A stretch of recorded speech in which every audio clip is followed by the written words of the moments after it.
If you have ever felt like you make enough money but still feel uneasy, this video is for you. Because money stress is rarely about math, it's usually about uncertainty. Not knowing where your money goes, not knowing what you can safely spend, not knowing what happens if life changes next month. Today, I'll give you a calm, practical money management system, so your finances feel stable, simple, and clear. No shame, no extremes, no complicated spreadsheets, just a framework you can actually use. First, a disclaimer. I'm not a financial advisor, and this video is not financial advice. I'm not telling you what you should do with your money. Everyone's situation is different. Income, family, health, country, taxes, debt, and risk tolerance all matter. This is educational content designed to help you think clearly and build practical system. Why money management is a human needs issue. Before we talk budgets or investing, I want to talk about something more basic, your brain. A useful framework here is Maslow's hierarchy of needs. First is physiological, food, sleep, and so on. Second is safety, security, stability. Third is love and belonging, so relationship and similar. Fourth is esteem, competence and respect. And fifth is self-actualization, growth and meaning. Here is why this matters for money. If your basic survival and safety needs aren't met, if you are worried about rent, groceries, debt collection, or unexpected expenses, your brain prioritizes survival. And when your brain is in survival mode, it becomes much harder to focus on higher goals like confidence, achievements, long-term planning, personal growth, creativity. So money management isn't just adult admin. It's the foundation that supports everything else. When you get money under control, you're not just improvising finances, you're improving your capacity to think calmly. What money management actually is? Money management is simply how you plan, use, and protect your money so you can pay for what you need now and still reach goals later. It usually includes 6 parts: budgeting, spending plan, deciding where your money goes, saving, emergency fund, future plans, spending smart, avoiding waste and keeping costs under control, debt management, using credits carefully and paying down high interest debt, investing, growing money over time with risk. 6. Tracking and adjusting, checking regularly and updating as life changes. A simple rule many people start with is spend less than you earn, save a portion every month, and avoid high interest debt. But that's the headline. What you need is a system. So here is the core of this video. A master money management playbook based on what major money voices tend to agree on, where they differ, and what you can actually do.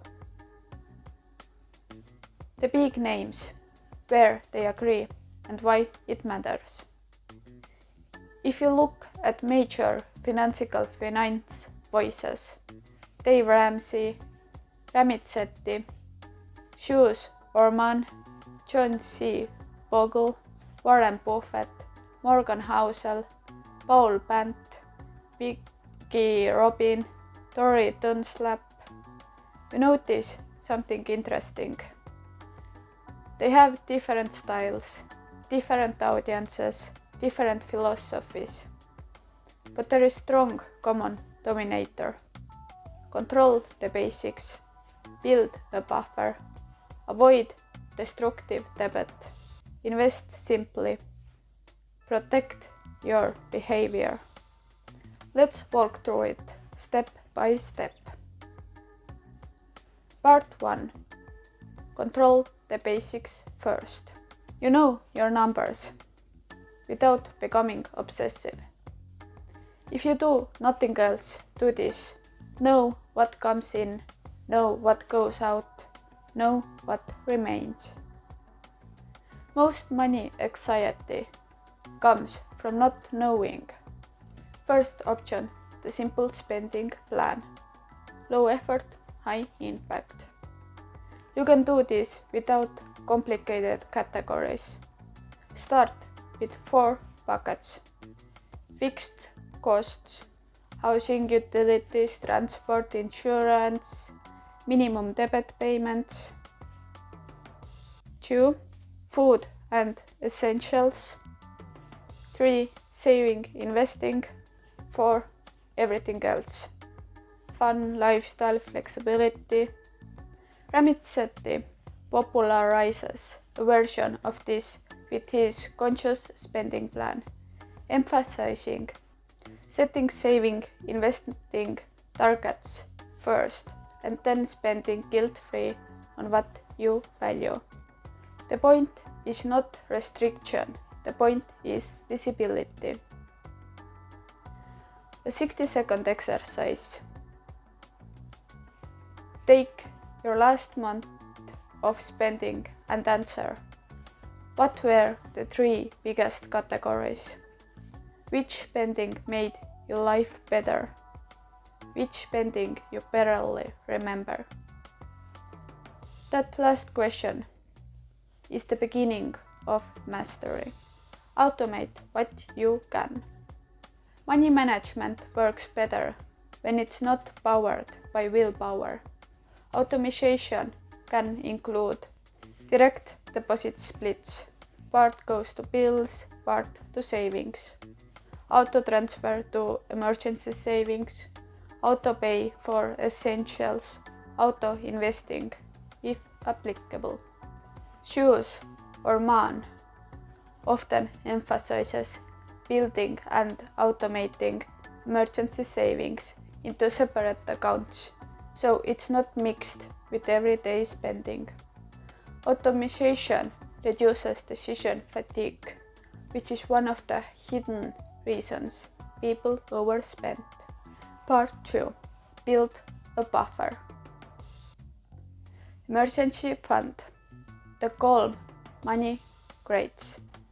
An emergency fund is not a luxury, it's your financial shock absorber. What it does physiologically, it removes the constant fear of car problems, sudden bills, job instability, health expenses. Dave Ramsey's baby steps.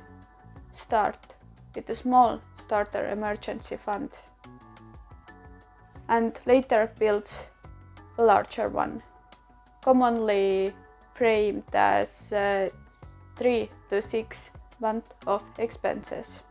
Shoes Orman has argued for larger buffer in some recent guidance, often discussed as 8+ months, especially after seeing how long distribution can last. You don't need to pick the perfect number today. A useful way to think about it: starter buffet, enough to prevent panic, a small reachable number, full buffer, enough to handle real disruption, several months. Your goal is resilience. Part 3. Depth strategy. Debate, math versus psychology. Debate is where many people get stuck, not because they don't care, but because debate creates stress and avoidance. Here is an interesting part. The best payoff strategy depends on you personally. 2 main methods. Debate Snowball by Dave Ramsey. Pay smallest balance first. Build momentum. Optimize for behavior change. Second, debate avalanche. Common among optimization focused approaches. Pay highest interest first. Saves more money mathematically, requires patience and consistency. The most important line here is, the best plan is the one you will actually stick with. If you need motivation and quick wins, Snowball may help. If you're steady and logic-driven, Avalanche may be better. Either way, aim to eliminate high-interest consumer debt as a priority because it quietly erodes financial stability. Part 4. Investing. Keep it boring. Simple investing. Diversity, lower costs, stay consistent. We're not doing stock tips here. We are talking about principles that reduce regret. John C. Bogle's core message: fees matter. Bogle famously argued that costs compound against you and that investors benefit from minimizing fees. That is why low-cost, diversified index funds are so often recommended. They reduce complexity and fees. Warren Buffett's simple approach idea. Buffett has famously recommended a straightforward allocation for many people, often described as 90% in low-cost S&P 500 index fund and 10% in short-term government bonds.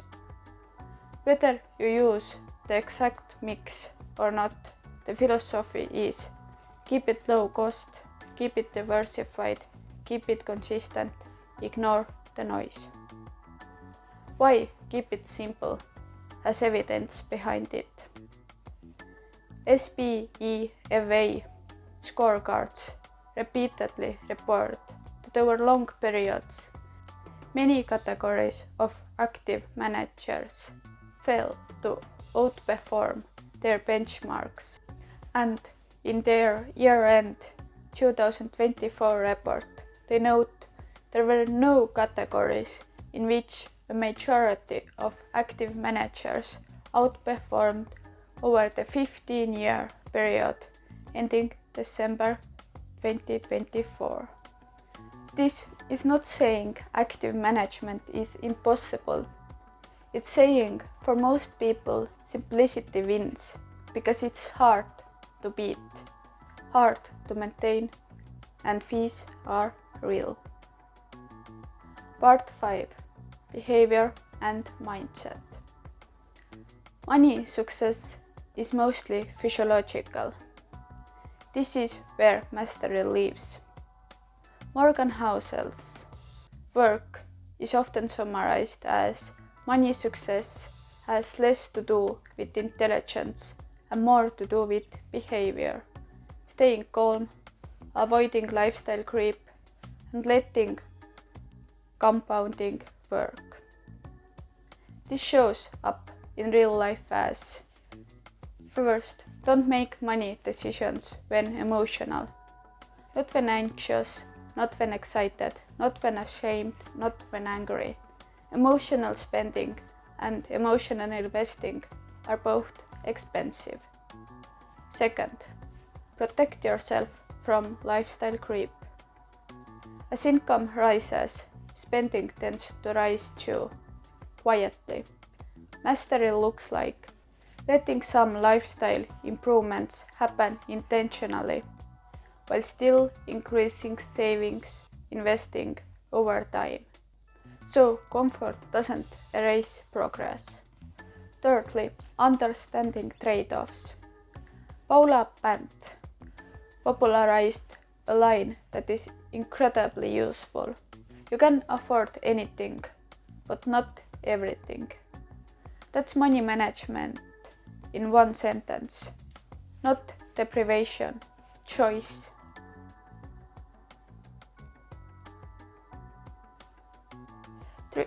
4. Treat money like life energy. Vicki Robbins' framework encourages seeing money as the product of your life hours, what you gave in time and energy to earn it. Even if you don't fully adopt that philosophy, it's a powerful question. Is that worth my life energy? That question reduces guilt because it turns spending into conscious trade. Part 6. Grow the inputs. Earning power matters too. A complete money management conversation must include income. You can cut spending only so far, but earning power can expand. Tori Dunlap is one of the voices who strongly emphasize increasing income through negotiation, career moves, and building higher earning potential, alongside budgeting and investing. This matters because a good money system could not feel like constant restriction.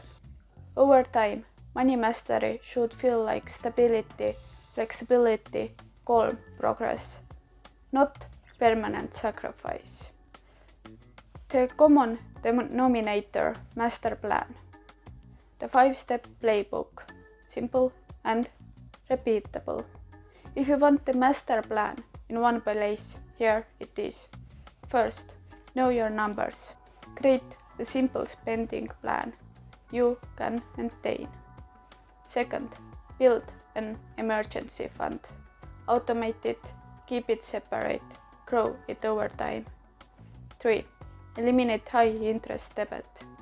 Use snowball or avalanche. Choose the method you can actually follow. Fourth, automate investing. Simple and low cost. Favor board, diversification, and low fees. Ignore noise. Fifth, spend intentionally. Use value-based trade-offs and protect your behavior from impulse decisions. That's it. That's the art. How to stay engaged with your money without obsessing. Here is a practical route that works for many people. Weekly, about 5 minutes. Check account balance. Confirm bills are covered. Review upcoming expenses. Monthly, about 20 to 30 minutes. Renew spending categories. Adjust targets if needed. Plan next month's big expenses. Quarterly, about 30 to 60 minutes. Check progress towards goals. Evaluate subscriptions, insurance, recurring costs. Update your plan as life changes. Money management is not daily sport. It's calm routine. What mastery feels like? Mastering money management doesn't feel like being perfect. It feels like being calm. It feels like I know where my money is going.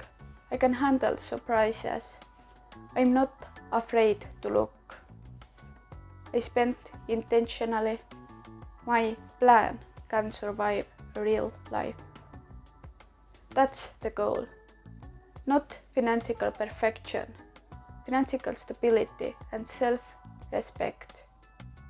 Because when your safety needs are met, your brain can space for everything else. Relationships, confidence, competence, growth, meaning. And that's why money management is not shallow, it's foundational. Thank you for watching, and I will see you in the next one.